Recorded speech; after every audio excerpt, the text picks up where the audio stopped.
정치 그 수준을 바꾸려면은 선진국 정치 체제에 국가 힘을 부강시키기 위한 전략을 이해할 필요가 있습니다. 마이클 마자르가 최근에 Foreign Affairs에 논문을 썼는데 그 논문은 미국이 지금 중국하고 패권 경쟁을 하는 와중에서 그 밀리는 입장에서 그거를 어떻게 다시 힘을 만회할 수 있나 하는 의미에서 반성하는 의미에서 미국의 새로운 전략을 구상한 논문입니다. 그런데 그게 우리나라도 지금 쇠퇴하는 그런 정치적인 어려움을 겪고 있는데 그런 의미에서 마자르의 논문이 우리나라에 많은 시사점을 줄 것으로 생각이 돼서 마자르 논문을 소개해 드리겠습니다. 표면적으로는 웃고 와인잔 부딪히고 그러지만은 특히 선진국에서는 속셈이 따로 있어요. 국가 이익을 생각을 하고 공익을 생각을 하고 근데 우리는 이제 뭐 어느 원수하고 와인잔을 부딪히고 자동차를 같이 타고 골프를 같이 치고 하는 그게 대단한 줄로 아는데 그거는 포장이고 속셈은 따로 있는 거예요. 그 속셈은 뭐냐 하면 이 국가를 통해서 어떤 경제적인 이득을 얻어내고 어떤 우리 국가에 유리한 안보 정치 전략을 펼 것인지 그 굉장히 살벌하고 사실은 그런 이제 야비한 그런 측면까지 있습니다. 마자르는 미국의 뭐 정치, 경제적인 역량이 떨어지는 것도 중요시 여겼지만은 보이지 않는 미국의 역량, 국가의 자부심이라든지 국가의 리더와 시민들의 그 프라이드라든지 국가의 비전, 야망이라든지 또 교육에서 젊은 사람들의 교육에 대한 열의라든지 그런 게 많이 식고 나태해지고 경쟁력이 떨어지고 혁신력이 떨어지는 것에 대해서 그 우려를 많이 표명을 했습니다. 미국이 해외 파병도 많이 하고 기지도 많이 있는데 전쟁을 하면서 이게 미국 힘이 많이 떨어집니다. 그래서 이라크 전쟁, 아프간 전쟁, 지금 또 이스라엘, 팔레스타인 전쟁을 하고 있는데 그런 전쟁을 겪고 금융위기, 코로나 팬데믹을 거치면서 미국의 힘이 떨어졌고 그리고 정치적인 측면에서 트럼프 대통령의 특별한 리더십, 거기 제3세계에서 보여지는 것과 같은 그런 이전 투구 양상을 보여주고 그러는 점에서 또 미국의 힘이 약화되는 그 요인이 되고 있습니다. 마이클 마자르는 그 주요 국가 힘 경쟁에서 주요한 변수를 소개를 했는데요. 그게 관료, 정치인, 특히 관료들의 능력, 교육기관의 뭐 혁신, 그리고 국가의 응집력, 그 다음에 뭐 국가의 다원주의, 그 국가가 다양성을 인정을 하고 다양한 그룹들, 사람들을 포섭하고 있는지 그런 거를 특히 많이 고려를 했습니다. 그리고 무엇보다도 리더십의 그 용기라든지 리더십의 단호함이라든지 리더십이 위기에 정면으로 맞닥뜨려 가지고 장기적인 국가 정책 전략을 수립하느냐 거기에 대해서 주요한 변수를 마자르가 제시를 했는데 우리가 이 점을 고려를 해서 새로운 국가 비전을 정립해야 될 필요가 있다고 생각합니다. 예, 우리가 미국과 유럽에서도 우리 국가가 새로운 비전을 갖고 국가의 힘을 재정비하는데 미국과 유럽도 중요하지만은 아시아에서 찾아본다 그러면은 싱가포르가 거의 제3세계 3류 정치, 4류 정치, 5류 정치에서 지금 선진국으로 우뚝 진입을 했고 1류 정치를 구사하고 있다고 생각합니다. 제가 존경하는 지도자 중에 한 분인데 이광요를 소개해 드리겠습니다. 이광요 우리나라한테 특히 시사하는 점이 많은데요. 그 부정부패 일수하는데 이광요 리더십이 아주 특별한 점이 있습니다. 그 이광요하고 아주 친한 친구가 이광요 내각의 그 주요 장관으로 있었습니다. 근데 그분이 액수로는 뭐 한 1,000만 원, 2,000만 원, 10,000불, 20,000불 정도의 그런 부정을 저질렀는데 그래서 재판정에 가게 됐습니다. 그래서 그 친구가 하도 사정이 어려우니까 자기 친구인 이광요한테 재판정에 가기 하루 전날에 전화를 걸었어요. 그래서 좀 도와달라.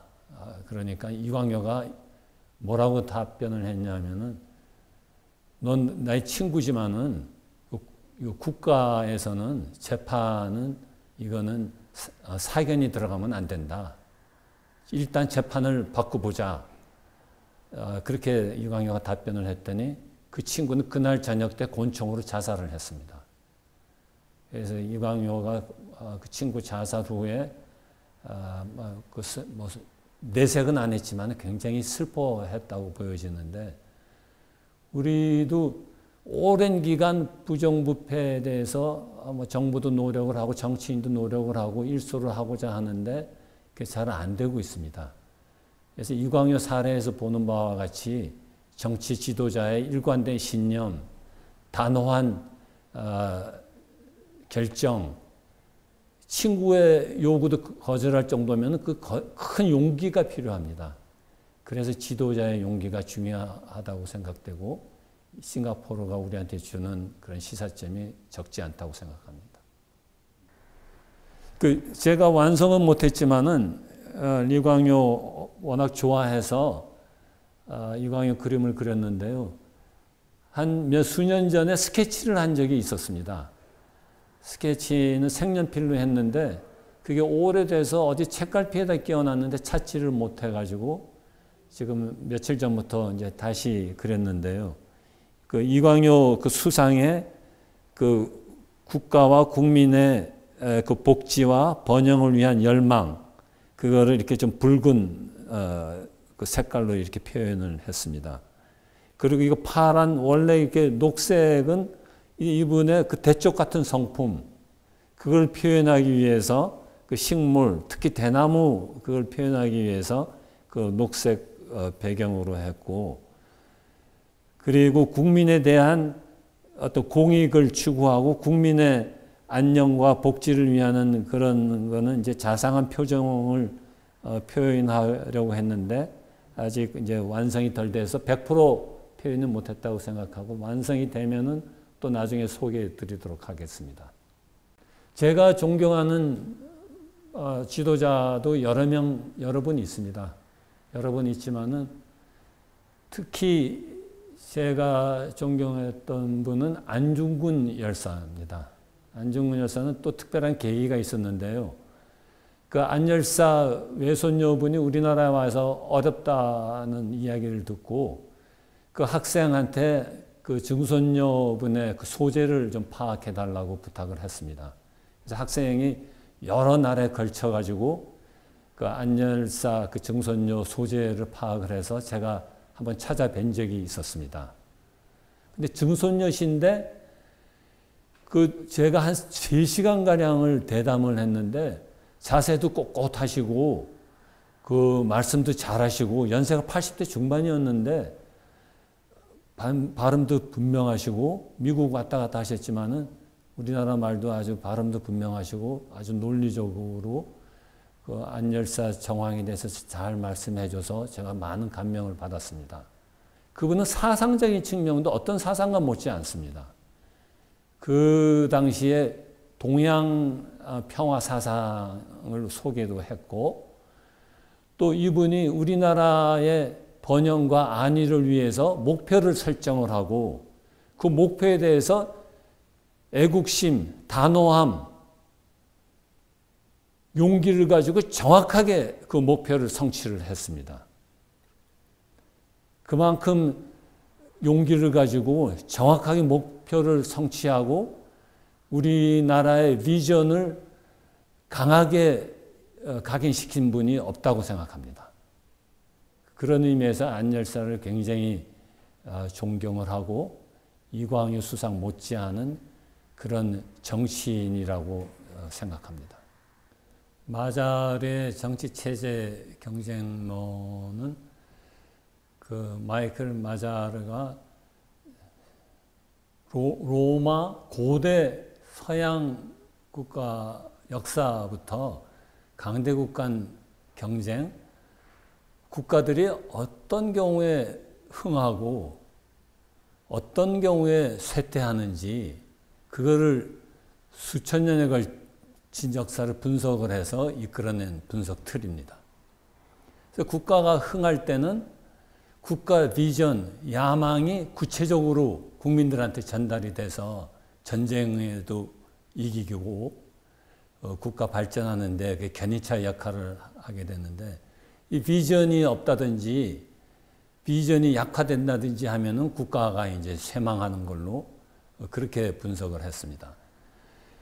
그리고 그 또 다른 중요한 요소로는 그 국가가 비전을 형성하는 데도 관계가 있지만 국민의 단합, 협동, 일체감이 참 중요하다고 지적을 했습니다. 그래서 그 역사에서 국민들의 단합을 이끌어낼 수 있는 위인들의 행적, 업적을 찾아내고 그거를 부각시키고 홍보를 하고 해서 국민들의 화합을 이끌어내고, 관료들이 복지부동 자세라든지 지나치게 관료화된다든지 권위적으로 된다든지 정부 정책이 비효율적이라든지 그러는 경우에 국가가 쇠퇴하고, 관료들이 아주 능동적이고 적극적이고 공익을 추구하고 그럴 때는 국가가 흥하고 하는 이제 그런 점을 보여줍니다. 교육하고 적응 쪽인데, 외부에서 어떤 도전적인 국면이 닥칠 수가 있습니다. 경제적인 위기가 오든지 그럴 경우에 어떻게 탄력적으로 국가가, 시민사회가, 기업들이 적응을 하는지, 교육에 대해서 혁신적인 교육 시스템을 가지고 국가를 운영을 하고 교육에 열의가 있고 연구를 많이 하고 하면은 국가가 흥하고, 그런 쪽에 뭐 혁신적인 면이나 실험을 안 하고 그러면은 또 쇠퇴하는 이제 그런 점을 지적을 했고, 그 다음에 다원주의 쪽인데, 로마 같은 경우도 로마의 핵심적인 귀족들이 있고 시민들이 있지만은 정복한 국가에서 노예로 데려오지만은 그 사람들은 함부로 대하지 않았습니다. 그 사람들은 재능이 있으면은 포섭을 했고 융합도 했고, 미국도 2차 대전 이후에 한창 흥할 때는 여러 나라 민족의 아이디어를 받아들이고 이민도 많이 받아들이고, 그래서 다양한 아이디어가 사회에 녹아 들어가고 이민족을 포용을 하고 같은 민족 내에서도 제외를 한다든지 고립화한다든지 그러면은 안 되고, 이런 이제 포용을 하고 서로를 이해를 하고 하는 게 이제 중요한 또 변수라고 생각합니다. 그 다음에 이제 변화와 혁신인데, 이 부분은 특히 미국도 근래에 와서 많이 신경을 씁니다.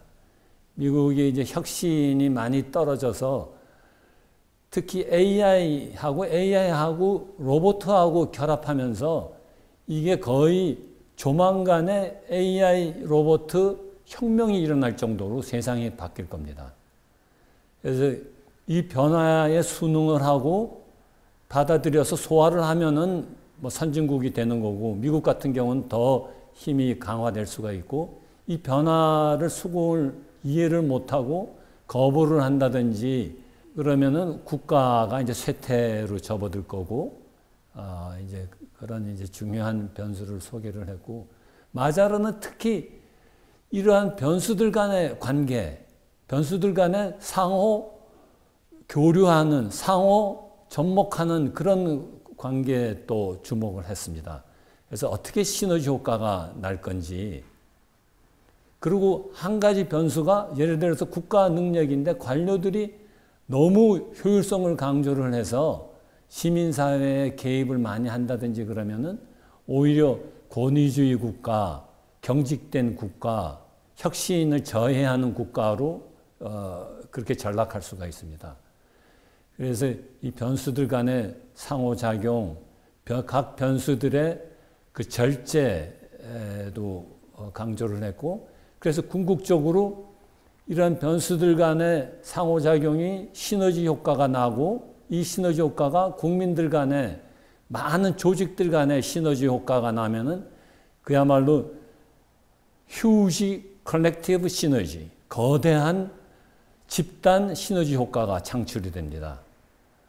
그 분야하고 과학기술 연구 AI 체제의 다이내믹한 이노베이션이 이제 결합이 되면은 이제 국가의 힘이 누구도 막을 수 없을 만큼, 그렇게 예측할 수 없을 만큼 그렇게 거대할 수가 있습니다.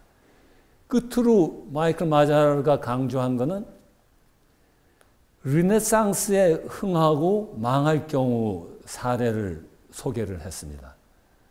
르네상스가 찬란한 그런 문화로 유명한 그 문화인데, 흥할 때는 이런 교육 분야에서 혁신도 많이 일어나고 사람들이 배우고 적응하고 하는 열망이 강하고 정보 능력도 아주 능동적이고 혁신도 외부의 혁신에 대해서 긍정적으로 받아들이고 그 국가 비전 야망이 대단했습니다.